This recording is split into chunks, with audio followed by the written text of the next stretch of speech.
पुढची बातमी देखील जाणून घेऊयात।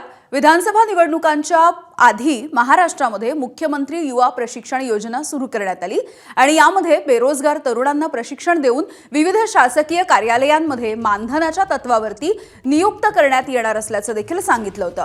मात्र तरुणांना रोजगार देण्यात आलेले नाही असा आरोप करत आज लोटांगण मोर्चा काढण्यात आला। बेरोजगार तरुणांना रोजगार दिला जावा या प्रमुख मागणीला घेऊन मुख्यमंत्री युवा कार्य प्रशिक्षणार्थी संघटना ही आक्रमक झाली आहे। चॉकलेट नको, रोजगार हवा। निवडणुकीच्या अगोदर आम्हाला चॉकलेट दिलं, रोजगार देतो म्हणून मतं घेतली आणि सत्ता हस्तगत केली आणि आम्हाला चॉकलेट दिलं। आता चॉकलेट नको, रोजगार हवा म्हणून मोर्चा काढला।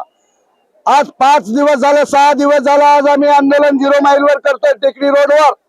पण हे सरकार राज्यातल्या युवकांना रोजगार देण्यासाठी पळ काढतंय।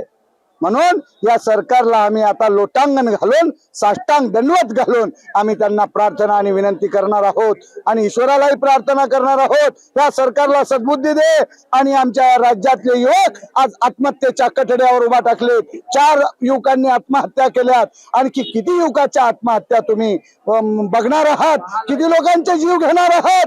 म्हणून आमच्या युवकांचा कायमस्वरूपी रोजगाराचा आणि मानधनामध्ये दुप्पट वाढ हा प्रश्न सुटेपर्यंत आम्ही आमचं आंदोलन मागे घेणार नाही।